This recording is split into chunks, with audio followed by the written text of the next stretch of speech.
slide and get your lick back. And get your lick back. Get your lick back. If a nigga owe you something, ain't no chit chat. Better stay up out the way, don't get your dishes splat. Stop letting this shit slide and get your lick back. And get your lick back.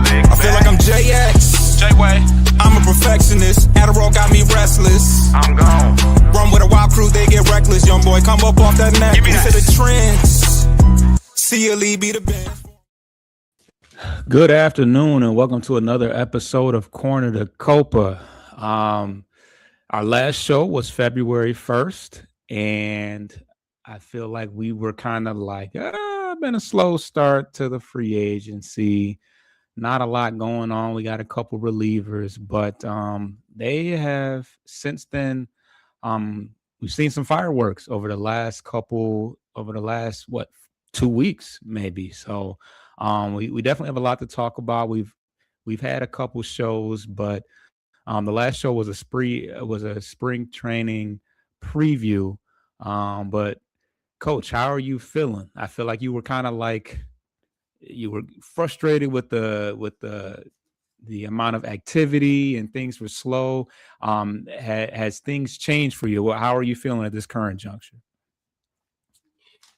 You know, as everyone reports now, and they're starting to get their feet wet down there in Lakeland, it's been, two names. Ironically, one name I think we were all kind of talking about last year and during the end of the, stretch run last year as well, in Verlander. So that was one interesting one, but I almost don't even know which one was more unexpected between him and Framber, just because once we got to the offseason, it seemed like the public opinion for Tiger fans, at least, almost flipped entirely on JB. Like, we don't want him. No, he's probably retired, this, that, and the other. But I tell you, man, the nostalgia of that alone was, in my core, going back to, 20 years ago when he was a rookie, basically, and leading the team to the World Series, and after years of futility, man, that was like a full circle moment, man. Like, forget 12 years ago when it was JB and Max and Annabelle. We know that all too well.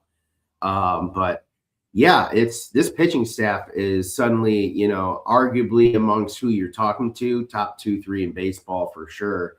But of course, that's with knowing that we won't have Olson and Job for the year, which would have been an insane depth. Honestly, that would have been the best depth by far out of baseball, hands down. We could eat an injury or two and still be fine, but lo and behold, we got the carryover from Joe, which we expected, but Olson being the bigger news. I think both signings then became necessary, not just luxury, but necessary to kind of counter the lack of, or really, I don't want to say lack, he didn't sign anyone on offense this year, so for bat. So that's the way he went. He went for pitching over offense, and I'm hoping that some of these guys that were, a little up and down last year and hurt can kind of elevate their game to offset some of that struggle we saw, and maybe not rely on having to go out and break the bank for someone at the deadline, but maybe just round out that offense. Yeah. So let's rewind a little bit. So like I said, the last show we did was February 1st. And the only hot news we really had at the time was figuring out whether or not Skubal was going to get his $32 million. The first reports were that whether or not he got it would depend upon whether or not we went out and spent any more money on any mid-level guys. The Giolito, who I think is still out there, Zach Gallen, guys, and Bassett as well. So guys of that nature. So on the day that the arbitration meeting happened, we get an announcement saying that we signed Framber Valdez. Now I think I had jokingly thrown it out there as, hey, he's still out there, former Astro, played with A.J. Hinch. We kind of laughed it off. I couldn't genuinely say that it was a possibility, especially considering what he was going to be asking for and the fact that they were trying to hold on to, $12 million from Skubal. So how are we going to go out and spend a long-term deal on Framber? But like I said, on the eve of figuring out whether or not Skubal would be signed, we go out and break the bank. We spend, the AAV, as you can see, is $38 million, which is 18 this year. And then the $20 million signing bonus is deferred until 2030. And then he'll make 38 next year. And then after 2027, he'll actually be able to opt out. But ultimately, way more money than we thought we would be spending, especially if Skubal was going to get his 32. In the end, Skubal gets his 32, and then probably just a week ago, and you threw it out there. I can't remember if it was in the February first episode, but you said, "Hey, Job's out. We don't know what's going on with Olsen per se. We later find out what's happening with Olsen. You say, hey, why not a Verlander reunion?" I personally said, with the amount of money that we've been spending, Alex Cobb, $19 million or whatever it was, we can afford what Verlander's asking for. So it made me wonder, does he genuinely want to come back? If the money is right, why isn't it happening? You jokingly said, Kate Upton may not want to move back to Detroit for a year. Yeah. But what was your thought process immediately after the Justin Verlander signing became official? I know what my thoughts were, but where were you at when you thought of that? I mean, at first it was shock. I think for a lot of us that are of 30 and older that grew up in his rookie year or kind of came into the organization of winning times, I'll say, with him. But I think I was really wondering, and even the Framber, once the numbers and terms were a high level release, I was interested to see what it was. And I was okay. So Framber basically has an opt out. It's still kind of a 2-year deal. That's pretty much fit Harris's MO for guys that he has signed more than 1 year. It's really only been 2.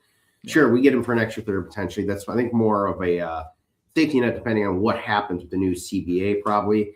But with the opt out, though, still protects him kind of. So even if he does, he would earn basically 70 of that 115 from Detroit with that signing bonus. So it's 35 a year is not chump change at all. But the Verlander, immediately upon signing, it was, wow, where was this 3 months ago? Like, to your point, we didn't know what Olsen was doing.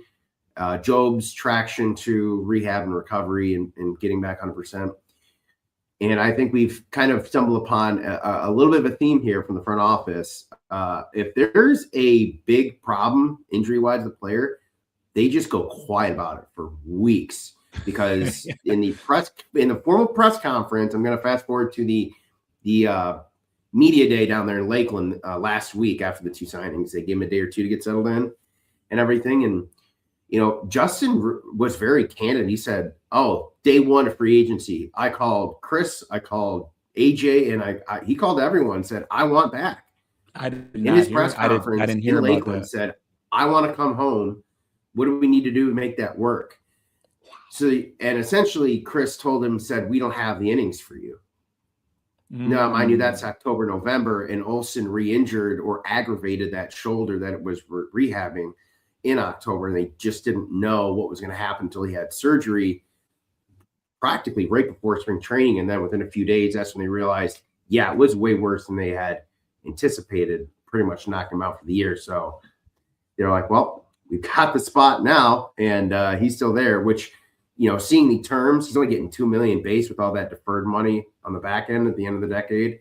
So that made the most logical sense that what JV said was true, because if it really was about the money, we would have seen 1 year 15, 1 year 18, you know what I mean? Or just loaded with incentives or some type of signing bonus deferred, a little bit different than the way they did it now. They just straight up deferred most of his salary for a low cap hit. But dude, it's just keep him healthy. That's all I care. Let's just, get through the season with them and get into the playoffs, and let's maybe hope here that, collectively we can see JV and the Tigers win a World Series for our own, nostalgia's sake.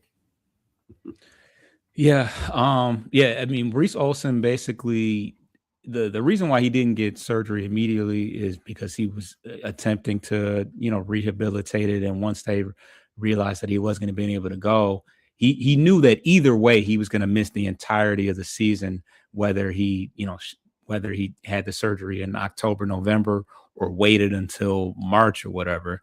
But or not March, because he's already had the surgery. So but it's kind of crazy to think that I guess it's fortunate that he waited around so long, because it was essentially days before spring training and he still hadn't signed anywhere. So, he must have been hell bent on coming home, because I would assume he could have found another, suitor between now and, before the time that we called and said, "Hey, we need you now." I guess he could have sat put for a while. I guess he didn't. It could have been like a light, a diet retirement before. Because I just think that him waiting on Reese Olson to shut down it doesn't seem like it went literally like that. It seems like he just said, "Well, I'll just stay put," and if push comes to shove, I'll find a home somewhere. I'm Justin Verlander, so. But immediately I thought, for one, they could have easily just said, "Well, we'll just go with Anderson. We'll go with what's the young guy, Melton." They could have easily settled on that, or a Montero. But I think that them taking the initiative to go out and get a Justin Verlander lets me know how serious they are about winning this year. And it only makes sense and is a full circle that they make a heavy push at winning the World Series when you bring back a player to his caliber. And I think that me personally, I think that that the dynamic that he's going to have with Framber, who he played with, and with Skubal, I think it could be influential for the future, for even Skubal is concerned that, hey, they're obviously pretty serious about trying to win. They went out and got a guy that is good enough to be my predecessor. So to me, it eliminates some of the will they spend money, because they spent $85 million real quick. The 32 with Skubal, the 38 with Framber, obviously that's deferred. And then you spent 15 on Verlander, also deferred, but money that you still had to put down. Still had to put the money still is signed and delivered. Do you feel like this changes the outset as far as Ilitch opening up the wallet and just the direction that he wants to take the team? From the traditional sense of what we've been used to seeing over most of our born life, it's nowhere close, really. No. His dad spent way more than, even not even at the peak, but right before that when JV was a rookie, basically that 06, 07, 08 run with Pudge and Kenny Rogers and those guys, he spent, but it wasn't a ton compared to the 2012 through 2017 run when they were loaded, basically, the poor man's version of the 90s Wings pre, salary cap in the NHL. But as of right now, it's more than what he's done for sure. You could add up the last 2-3 years and add it together, and it's still 3-4x more than probably what he's spent collectively. But compared to the landscape of baseball, he hasn't really spent too much. If I would say yes, if Framber was like a 5-year deal, that would be a commitment to stabilizing the rotation in the event that. Would you have been more comfortable with him with Framber being like 32 years old? Would you have been comfortable with 5 years? 5 if he had the opt out after 3, but if we're not going to spend on bats, you're going to have to spend somewhere. And then we've given a lot of I almost want to call them like micro contracts, 1-2 year deals. Like Skubal, I don't really count as, it counts the payroll, but it's arbitration. They were going to pay it no matter what, whether they won or lost. So it would have been 19.5 versus 32. So that's kind of really moot at that point. But the Framber AV was by far the biggest surprise because we had noted how fairly cheap he had been, other than paying guys that are 30 and older on the pitching side, but which I feel like is a weird anomaly on everything that's going on. But I will say yes when he starts to lock in some of the core guys that are non-pitchers, your Dinglers, your Carpenters, your Riley Greens. Those are all coming up here in the next 2 years. And coming up next year, granted, the improbable lockout coming up probably. Torkelson too, because he's going to be up, I think, off of team control too. So they're going to have a lot of decisions that will help either prove that the spending with Framber and whatnot, those guys are valid, or if he continues the same, prove it kind of approach, 1 year prove it deal. So I think he's maybe 1 foot in. Yes, but no would be my summarization on that. Yeah, it may just be a tease, but that's why I erred on the side of caution when they said, well, if they lose the arbitration deal, don't expect them to spend any money. To go from that to spending $100 million, it's a little bit different of a report, which is why I was like, we'll see. But yeah. Let's get to the first break, and then we'll start talking about spring training.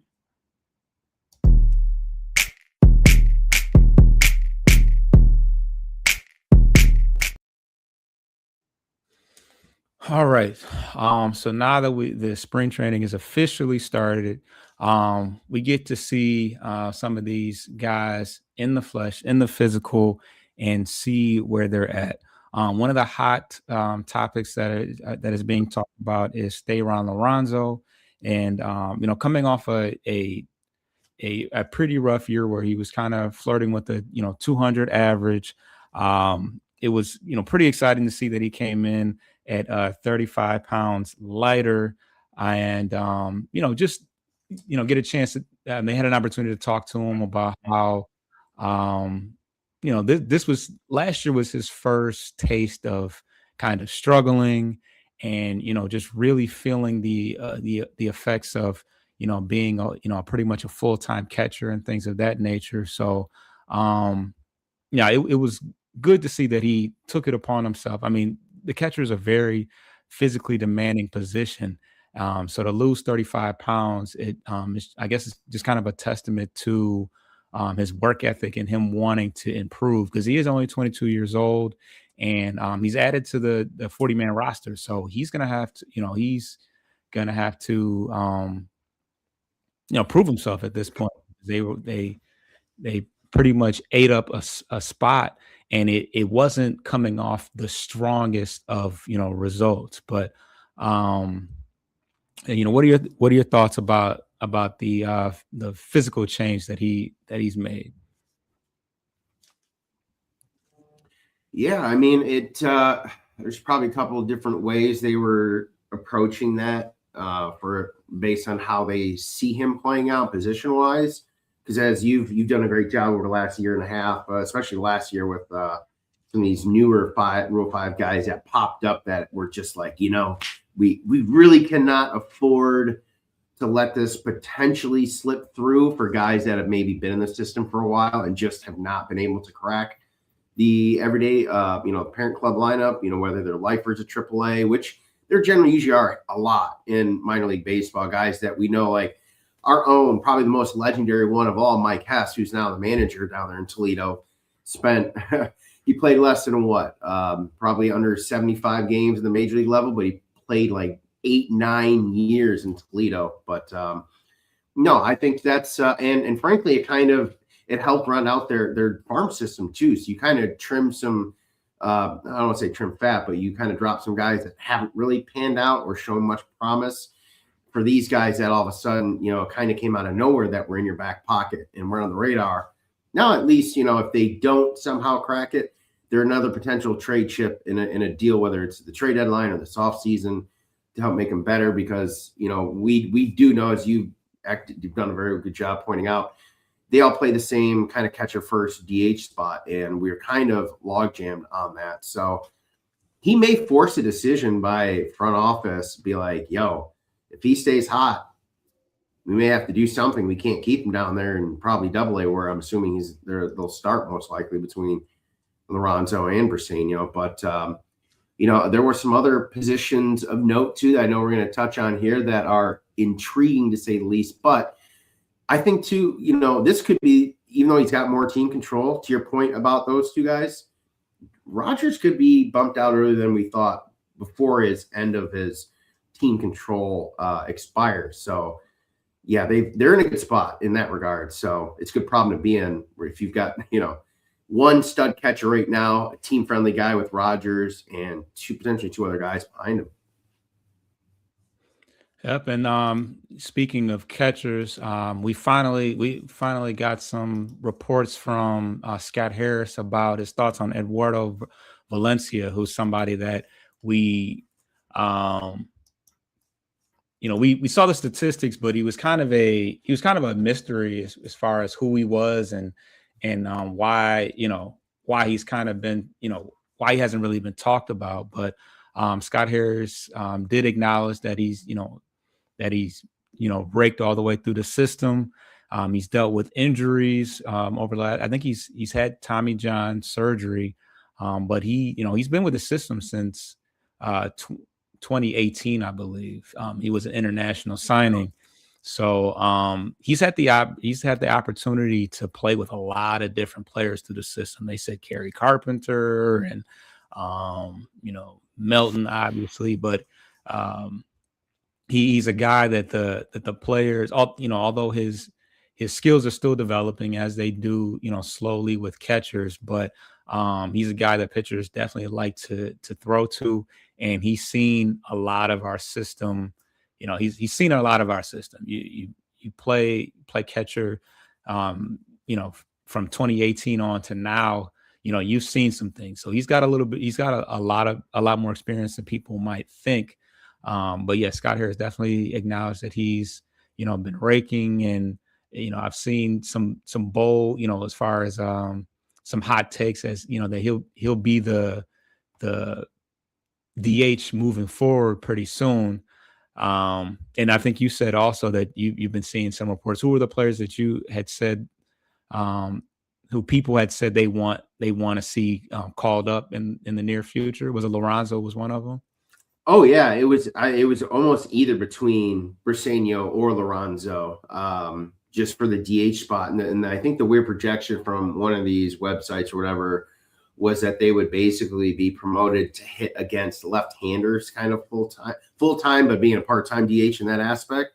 And I got to think, I'm like, well, you kind of log jammed already between, Torque, if he doesn't play first, he's going to be in the lineup hitting. So that means he's DHing.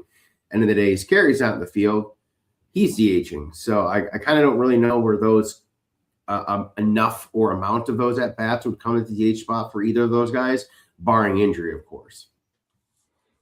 Yeah. I think it's a little soon as far as Briseño and Lorenzo are concerned. And then there's a few other guys that are kind of in the way of that. But and we talked about it online.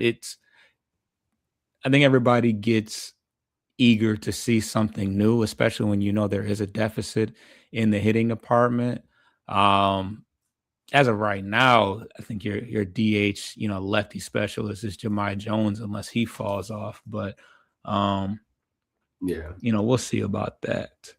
And that'd be crazy to bench Torque for when a lefty's on the mound. Like, that would be absolutely wild. That would be almost a vote of no confidence. Because he'll sit sometimes against righties here and there, but lefties, there should be no reason he should be sitting against lefties. And if you are for one of those two guys, there's something else going on. I would just, generalize it like that. Yeah. I mean, Lorenzo is a switch hitter. So I can kind of see that, but Briseño's lefty. I don't know what his splits are against lefties, but I think that's down the road. I think Briseño's has a better chance of overtaking Jake Rogers at the catching position before dethroning Torkelson. Because Torkelson pretty much plays every single day. barring, a super slump where they just want to give him a day off. So, yeah, because he displaced Colt back off of first into a utility role, that he was so comfortable in that, first base slot. But something interesting that I saw was Riley Green kind of speaking about his hitting approach. And he basically just said that he's hoping to, let me see if I can pull it up here. Basically said he's swinging for the fences every time. Let's see here. It's right here. So he said, new approach. If you have 2 strikes with a runner on second, maybe not try to hit a homer 5,000 feet. Let's maybe choke up. He said it showed last season that I was trying to hit a homer every single time. So obviously when it first came about and we were talking about, and he brought up, and somebody brought up the strikeouts, his initial response was, no one cares about strikeouts. He since then, after a full offseason, and we talked about it, we said, let's see where his mind is at after a long, because the dog days of summer, a long 162 game season, not only are you physically tired, but you're also mentally tired. So maybe at that time he was just kind of tired, it was getting to him. So after getting an opportunity to think about it and really take some reflection, he admitted, hey, I was trying to hit a home run every time. I was swinging for the fences. Maybe I should choke up a little bit, shorten the swing, and see how that affects his approach. So do you get any confidence or do you at least appreciate the fact that he's verbally, we'll see how it translates on the field, but do you feel better about this response over the last? I mean, that's the same life advice, or not life advice, skill advice you get from middle school, high school, all the way through coaching levels in baseball. With 2 strikes, you choke up, you move up a little bit in the box so you can cover more potentially, and you just try and make contact. We'll see. I mean, that's going to be such a hard thing to track. That I'm going to leave that for some of the other online social media guys that do spend more time breaking down video, that have that kind of time to see, after 90 days or whatever, if that's the case. But you like you said, you got to put that application into practice, and we'll see. I'm sure, but it's a wait and see kind of deal. So, and again, there's gonna be other factors into it. If they start pitching him differently and he's still striking out at a good rate or a high rate, it could be other factors. Maybe they've kind of figured him out a little bit more, or spots to avoid in key counts where he did crush balls for extra base hits and run production last year. So there's some factors in there that go into that. But if we see him physically choking up on the bat on a regular occasion with 2 strikes, with or without runners on, and doing things a little bit differently than he would in any other non-2 strike count, then yeah, I would say that he did put that into practice, spring training heading the season. But we'll see. I would just like to see some more contact and a little more patience. If he goes deeper into at bats and he's still striking out, then at least you can tell tangibly there that effort is there. It's just not, the outcome isn't there. So, yeah, and we can't forget that this guy was a Silver Slugger last year, so he didn't have too shabby of a season, but yeah, we can see some improvements in the way of a better approach with 2 strikes, and certainly being able to convert with runners on, that's always important, especially from the middle of your lineup. So yeah, it's important. All right. Outside of that, it appears to be all but certain that Colt Keith will be the everyday third baseman as of now. It looks like they have McGonigal taking some reps all over the infield, but focusing on that same hot corner position. But it would not be a spring training in Detroit if somebody didn't move to a different position. And the popular name right now is Jace Young, moving over to first base. Of course, he was originally a second baseman. And then once Cole Keith was, which is ironic in itself, because it was caused due to Cole Keith. Now Cole Keith isn't at second because of Gleyber Torres. He was, Young was moved over to third base, and now will be taking a lot of reps at first base. Last year that was Colt and Justin Henry Malloy, but now it is Young. I have my theories as to why this is happening, but what are your thoughts as to why Young is taking reps at first? I'm gonna try and guess what you primarily think. Do you have like more than like one reason? Is it like a culmination, like a couple small things? It's a couple of different things. It's not one thing in my mind. I'm gonna summarize it. I'm gonna try and guess and summarize it. I think they're doing this with the intent, not with the intent, but it was almost like a protection in the event that Torkelson does go down, either due to injury or he ends up not re-signing when his team control is over, and they have a legitimate potentially first baseman to replace him. Then they're not just left scrambling. Otherwise, if they didn't, per se, in theory, you now have no backup traditional first baseman legitimately behind him, and you still don't have an everyday third baseman. That's a problem on your corner infield if you don't have an established player or even identified in your 40-man for either of those two spots for a playoff team last 2 years. That's a pretty big gap to have. Yeah. So you definitely touched on a few different things. For one, I think that they still have they still see some value in him, and he was a first round draft pick, and he's played with the Tigers for parts of 2 different seasons. Now we've talked about it throughout the summer. He's kind of getting pushed out of that third base position by your Max Andersons, your McGonagals, your Cole Keith is probably going to be, for all intents and purposes, for right now, the everyday third baseman. So they're looking for other opportunities to give him reps. We know that Eduardo Valencia, Briseño, Lorenzo, these guys are on the the young end, working their way up in by way of first base. But once you get past Torkelson, there's really not a lot of right now guys. Like initially that was Cole Keith, of course, but he's transitioning to third. Malloy is no longer here, so your traditional backup first baseman, if Keith is your everyday third baseman, you really don't have one. So yeah, it only makes sense that if you're trying to find opportunities to get Young, in the game throughout the spring training, stuff like that, it only makes sense to move him over to first, because we don't have if Torque goes down tomorrow, Briseño is not even on the 40-man roster. You really only have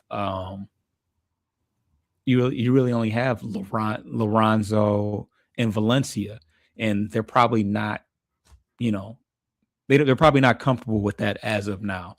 If Young hasn't hit great, but he has played. He played the playoff run in 2024, and then he played off and on last year. So he at least has experience at the major league level. So this is the last stop. I still think this is the last stop for Young, because there is a lot of competition at third base. But I think that's where you're going to see him play a lot, because Torkelson's the everyday first baseman out the gate, so you're not going to see him for innings upon innings in spring training. You're going to see a lot of other guys. So I think you're going to see a lot of Young at this point. So it also will boost. Correct me if I'm wrong, for Young, wasn't he a positive plus defender at third base, graded originally? Like a plus defender, I thought. Yeah, I think he was around like outs above average. Yeah, right. Yeah, outs above average, maybe 0 or 1. He wasn't I don't think he was a negative at third base. Then that does make sense too, though, because really lacked in some general infielding. So I thought for a moment, didn't mean to cut you off, I thought he was a fairly decent defender. Yeah. And I think that is also a minor underlying aspect to trying him out at first and maybe hitting, lightning in a bottle. Yeah. Whoops, I was trying to pull it up. Because that was the whole preface of Sweeney still hanging on by a thread, is that he has a better than average glove, which is really his only, remaining calling card left at the moment. But yeah. So this was his number. This obviously is in limited experience, but third base, 1 out above average. So so not bad considering this was only his second full second partial season at a brand new position. He's been a second baseman his entire career. So I think the transition shouldn't be too difficult. He's not the most fleet of foot, so he kind of fits. He certainly fits the build and athleticism of a first baseman. 6 foot, 225. Or is that 205? Yeah, 205. So pretty solid guy. But if you can hold your own at third base, then you should be decent at first base. But it was never the defense was never the problem for him. As you know, it's always been the bat. You can't hit 106. You can't. Your OPS, your on base. It doesn't have your on base. It just has the OPS. It's 342, and you see the majority of that comes from walks. The walk rate is off the charts, but I just throw you strikes if you're not gonna hit. So, oh no, it does have the on base. The on base is 315. Yeah. Not bad, but as you can see, vast majority of it is via walk. So me personally, he is, at the top of my list of guys that I'm paying attention to, because they're continuing to emphasize, he's still on the 40 man. They're continuing to move him around and try to give him every opportunity to play. So to this day, and once again, you're a corner infielder, got to hit for power.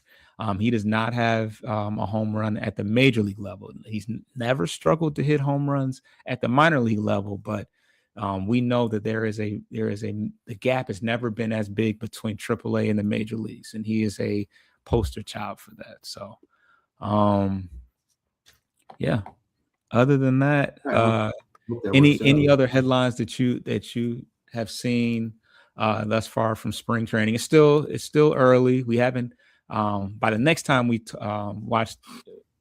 do a show, we'll have some games under our belt to be able to speak on, because we can look at batting practice and bullpen, sets all we want, but until we get in front of, the other team, there's only so much to talk about.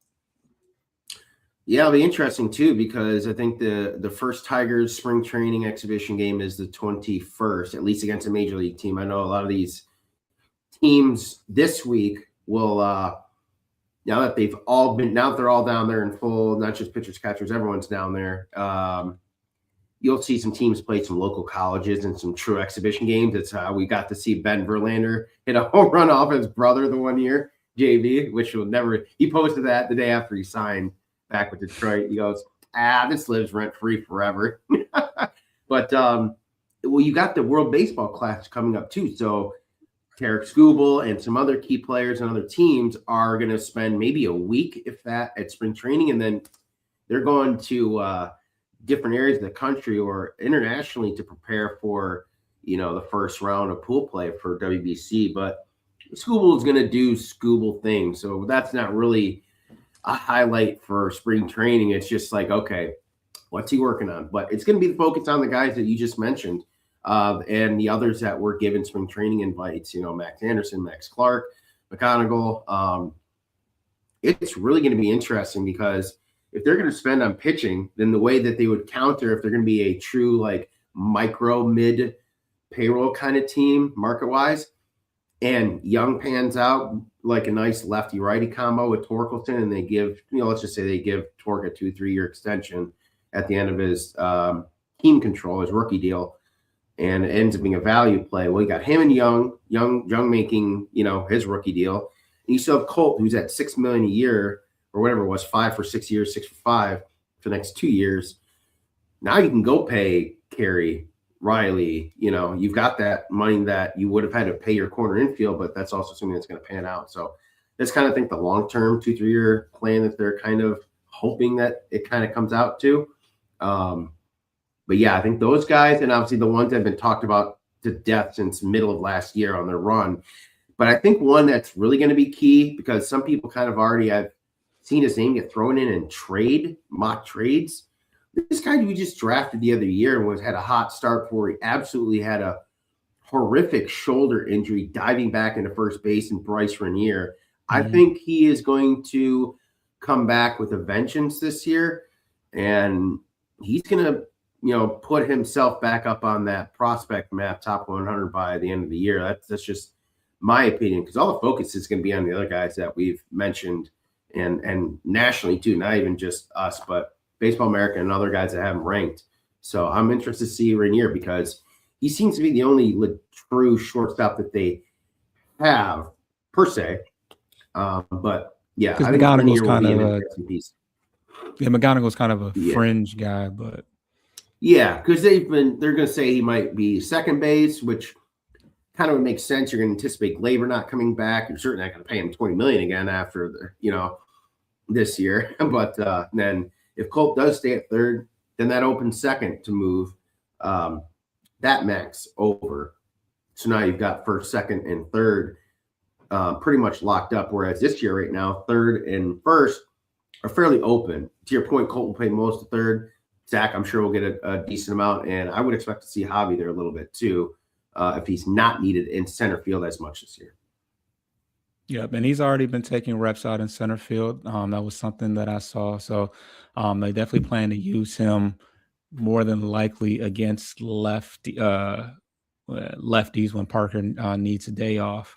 But to your point about Bryce Renier, I also saw somebody kind of like, can we get some type of, he hasn't been pictured yet, or he's not a big social media guy, so everybody is kind of curious as to how he's recovered from that.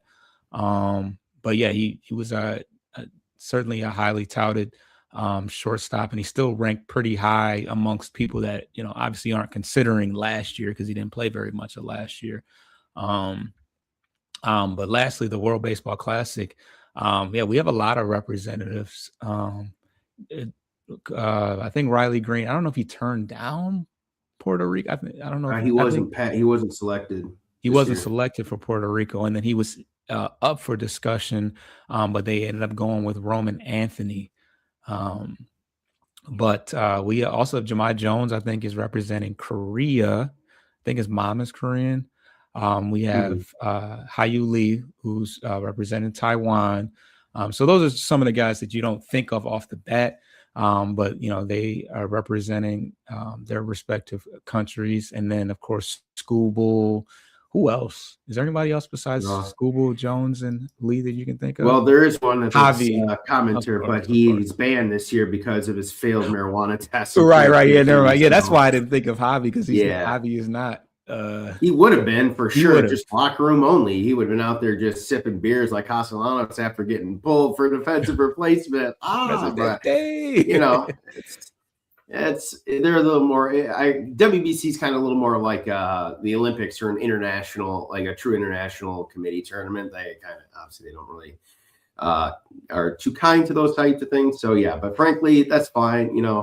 Javi's been in 3 baseball classics in the last 8-9 years. But yeah, it's always an honor to play for a country, or a country that has heritage tied to your family. So you just hope these guys, as we're seeing the Olympics right now, you just hope that these guys get in, get out in one piece. That for the parent clubs in Major League Baseball, that's all they care about. But we know for sure behind the scenes, there will be some limitations and caps on some of these truly elite players in their position for sure. And I would expect Skubal, given the fact that he doesn't have a long-term deal, is probably going to be also in that same boat in terms of imposed restrictions by Chris Ilitch. And you know what? I think Kenley Jansen is playing. Oh, the Netherlands, which is because they're a Curacao is a territory, whatever the terminology is, but yeah, so he'll be representing Curacao. Let's get to the last break, and then we're gonna touch on some things that are going on around the league.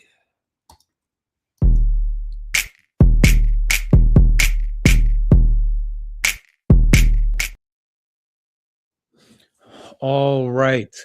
So this year is the first year that they will be trying out the ABS system, which originally I think the first time they utilized it was during spring training, and then AAA, the AAA utilized it last year, that level. But what are your first and foremost, and I think we've probably talked about this at least once before, but how does that system work? How often do they get a chance to utilize it, and how do you see it changing over time? You know, at the end of the day, it's about getting calls right, and I know there's always outliers. Certain umpires have been absolutely horrific, and it's been well noted. But for the most part, a lot of we saw a damn near perfect game in the playoffs just last year. And in the World Series before last, we did see a perfect game called. All balls and strikes that were called were true to those original calls. So it will only help the accuracy of that. And considering how fast that turnaround is, you're talking under 10 seconds. It's almost no wait time for that thing to process, put the image up, and render its final decision on the appeal. But there was the quote from Chris Sale, who said he's not challenging anything. He goes, that's their job. I'm a pitcher. If my catcher is really, hot and bothered by something, he's got the autonomy to do it himself. But I'm never going to challenge personally, just because me and every pitcher's mind, we think every call is our call. So that would put me in a bad spot if I'm constantly having to challenge and losing. Then it defeats the purpose. But yeah, it'll be the minor leagues have been using it over the last couple of years, kind of growing between low level, AA, and then growing all the way through AAA for working out all the bugs, making any changes and things like they need to in that regard. But in terms of structure and how it's going to be used for this year, each team, I think it's going to get one. I think it's one per inning. From a pitching standpoint, defensively, I think the same goes for offense. You get one, and if you win it, I'm not sure if you keep it for that inning. I would imagine you do, but they don't carry over. Like first inning to ninth, you don't get all of a sudden, all 9 to then use in the 9th inning. But if you go to extras, you do get one per inning every inning. So regardless of how many you have, you still only get one. So I think that'll be good for the game in terms of accuracy and getting calls right. And honestly, it'll help umpires and batters and catchers. If they thought something was one way and someone said, nah, I don't think it was, and it was the opposite, it retrains the brain and your hand-eye coordination to seeing a little bit more true balls and strike calls. Yeah, and it should eliminate a lot of the, arguing and complaining because, who are you going to argue with? You can't argue with the umps anymore. It'll certainly single out folks that, tend to miss more calls, but ultimately, if the right call is made, you can't dispute with anybody outside of the system itself. Now, you think the system is flawed and there's some issues there, that's a whole nother level of politics. But yeah, ultimately, we want it's to a point now. It's to a point nowadays where we're now trained to be like, well, just review it and call, So yeah, if they're getting the calls right, that can't hurt the game. That's for sure. But as we, free agency and all the trades and stuff like that, dwindles down because we're now in we're now in spring training. It's time to kind of reflect on, the highs and lows and surprises of free agency and trades. Let's pull up the tracking here. Was there anything? Well, we can start with free agency wise. Um, is there any free agency acquisitions that jumped out at you specifically that you can think of? I think in terms of free agency, it wasn't the player; it was the team that he ended up signing with. Considering the original team that outside of his at the time, the team that he ran in with the playoffs, I'll just say Bo Bichette was mine in terms of free. And that's not counting Fromber. I'm saying that without anything related to Detroit externally. So because he was linked to Detroit hot and heavy, and it looked like a good fit. It really did. I do wish that was the one offensive piece out of all of them that we were able to get. But and then the Phillies almost had a deal locked up, and then all of a sudden the Mets swooped in out of nowhere and got him for pretty good terms. And so I think him going to the Mets after the Phillies had him pretty much locked up to play to sign with them was big for me. Obviously Fromber probably being the other one internally. Yeah, for me, I mean, free agency wise, nothing. You hear a lot of reports. You never know, what the validity is. But Baltimore certainly was pretty active this past, was pretty active this past year. I mean, this past off season.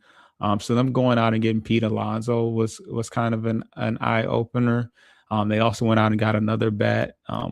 Them trading for what's the Ward, whatever his name is, the corner outfielder.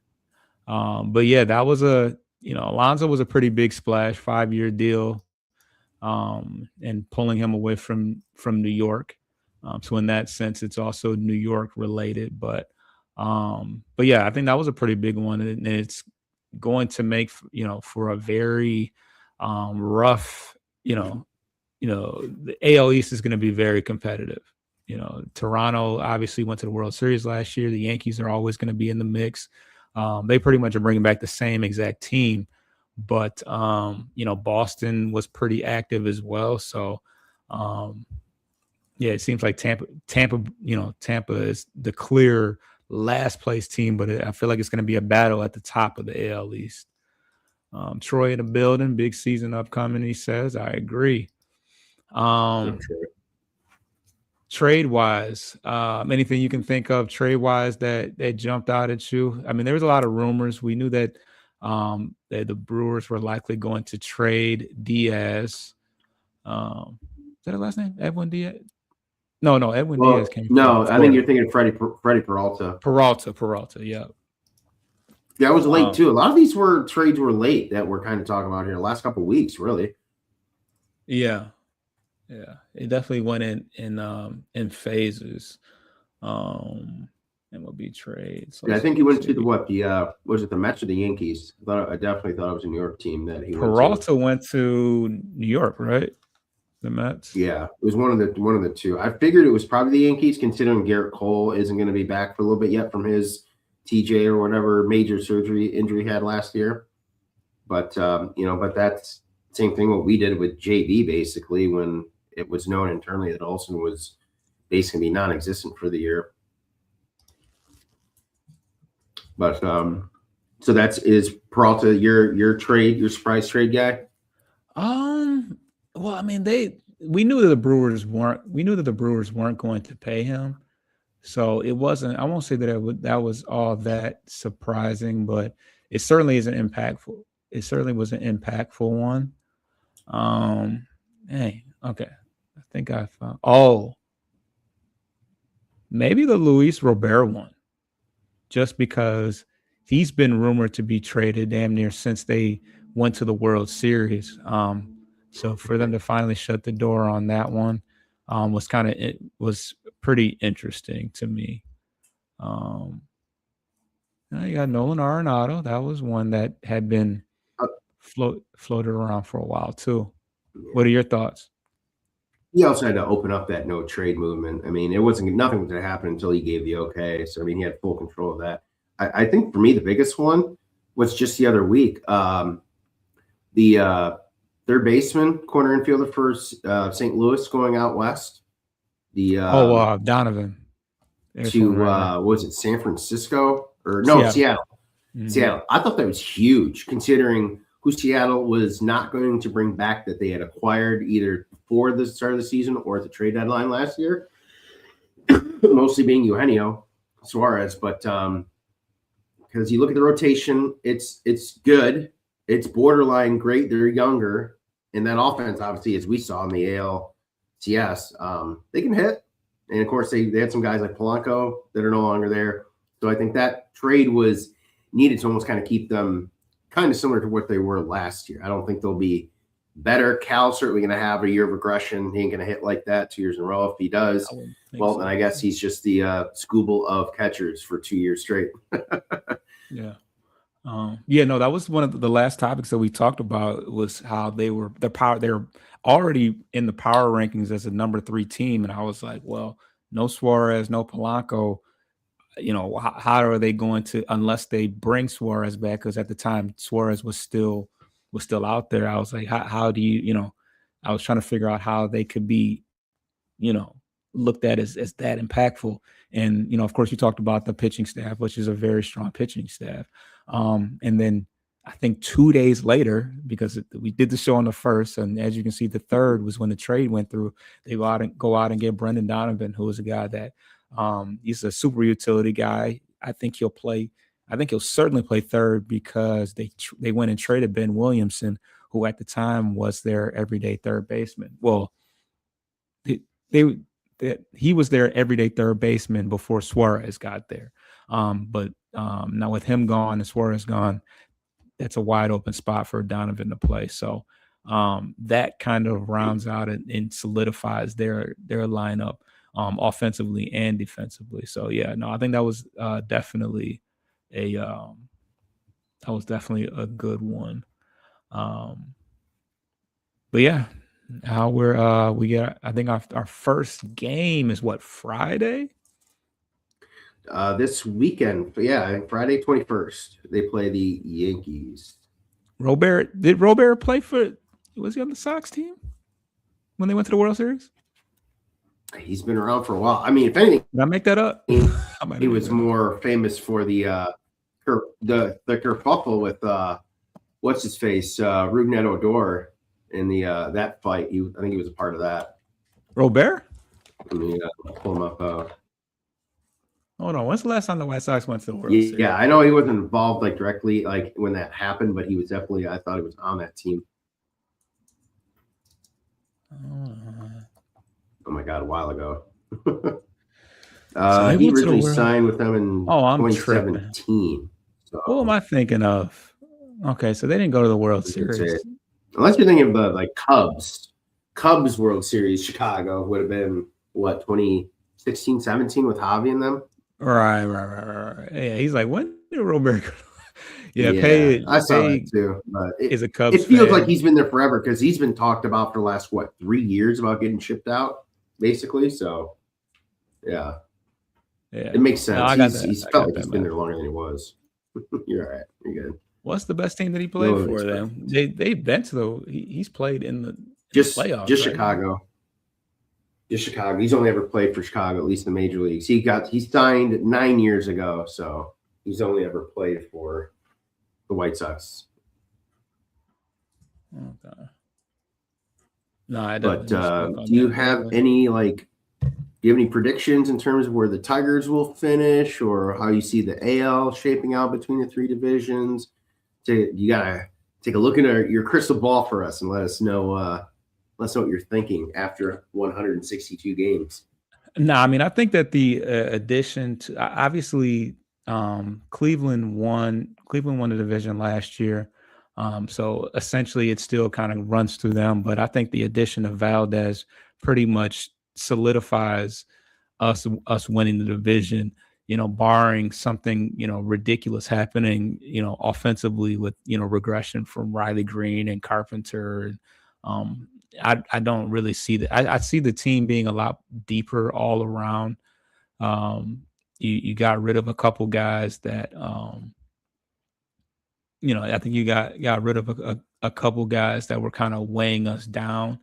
And a lot of our core guys are still in the primes of their career. So yeah, the pitching is going to be extreme. I think the pitching is going to be strong.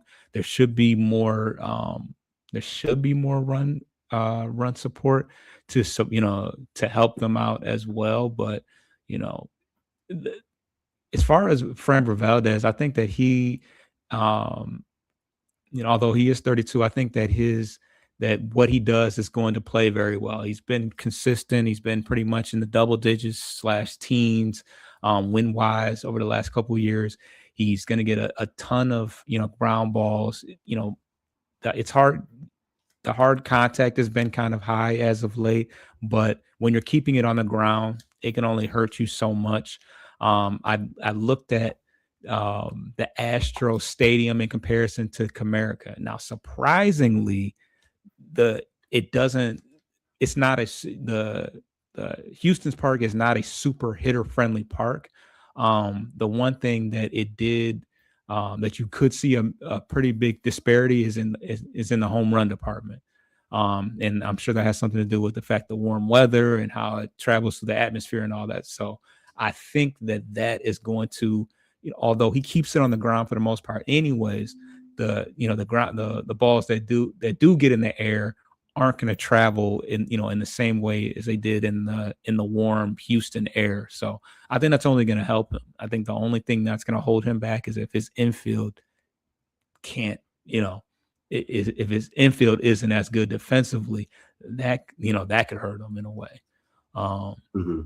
So yeah, I expect Framber to continue the same progression that he's been on. Skubal is Skubal, and it's going to take a ton of pressure off Mize. Mize, you got Verlander there. Verlander's seen and done it all. He's very familiar with Detroit. He's very familiar with pitching in big games. So it takes a ton of pressure off a guy like Mize, who was an all-star last year, had the most wins on the team last year.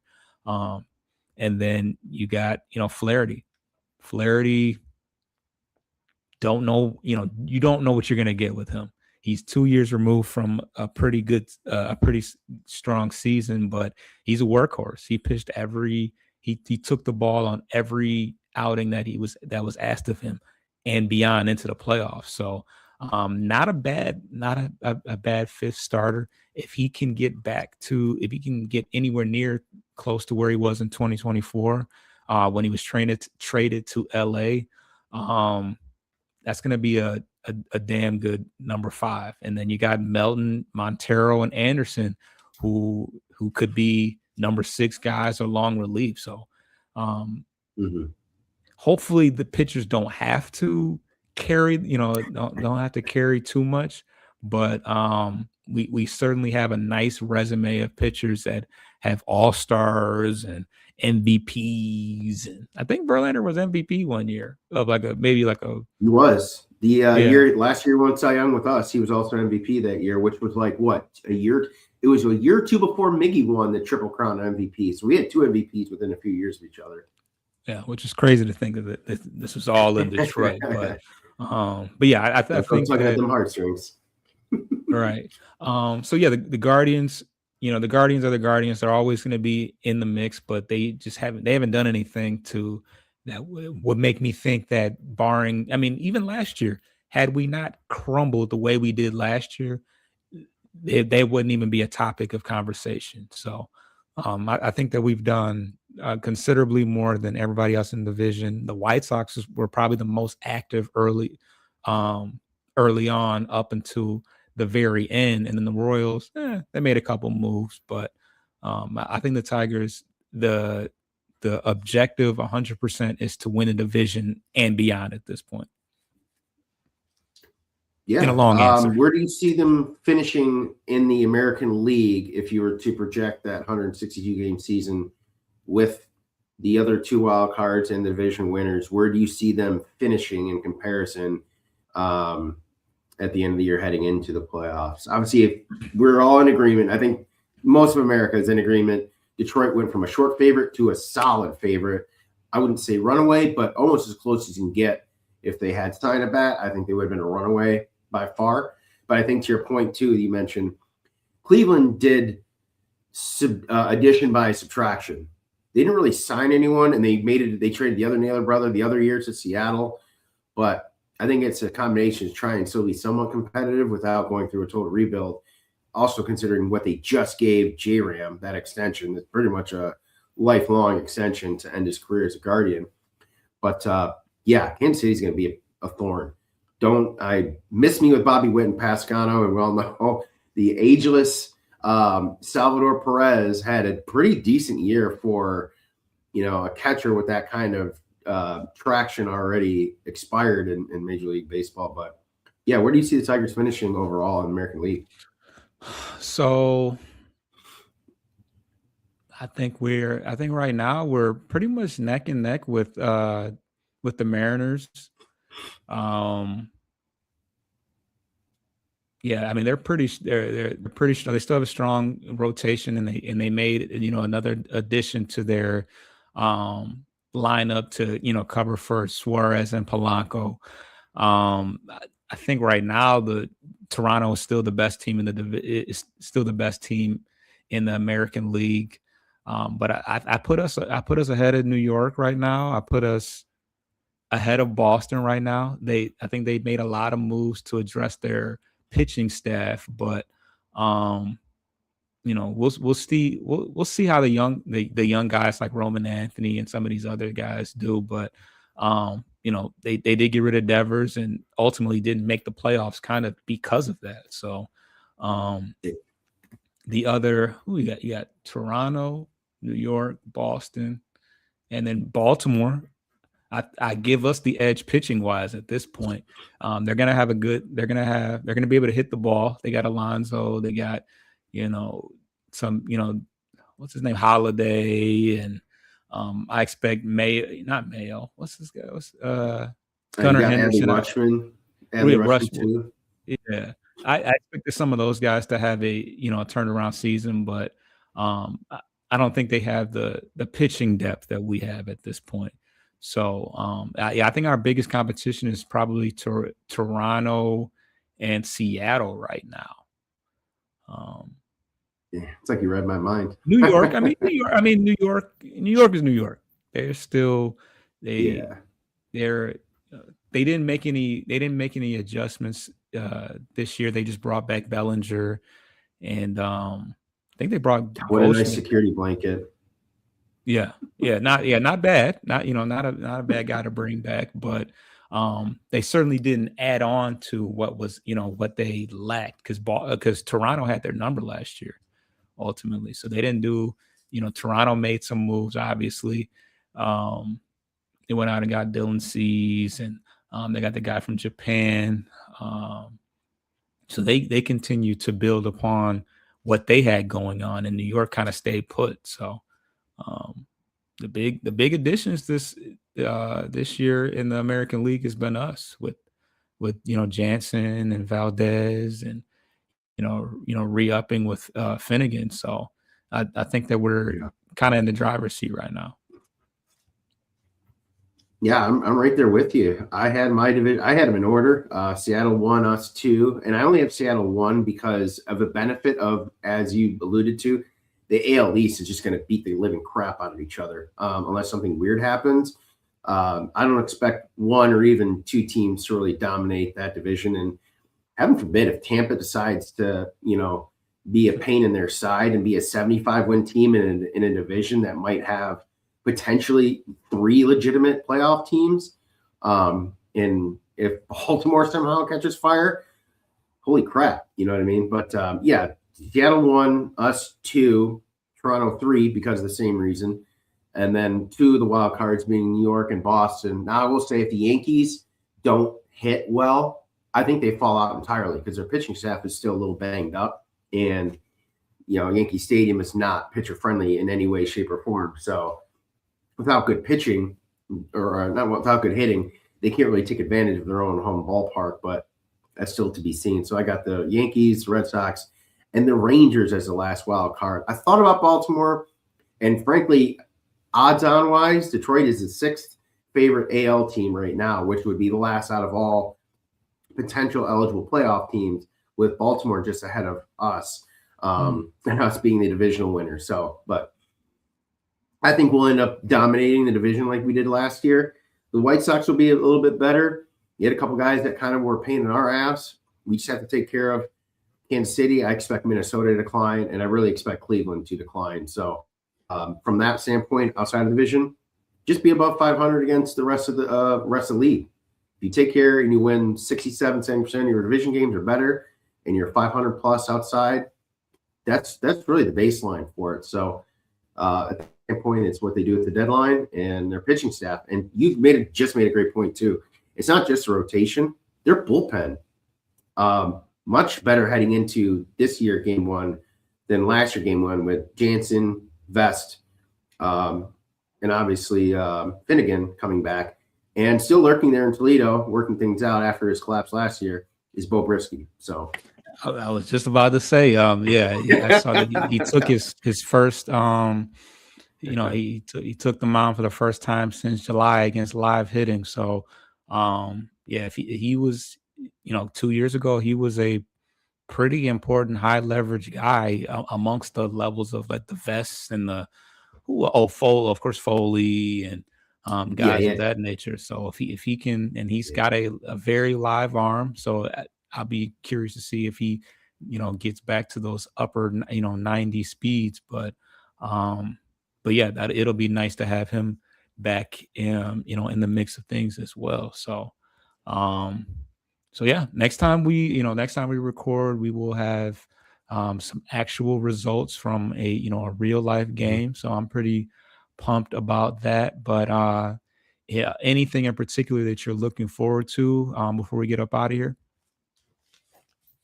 I want to see Carey get more consistent at bats against lefties before we start just going back in the same old platoon thing.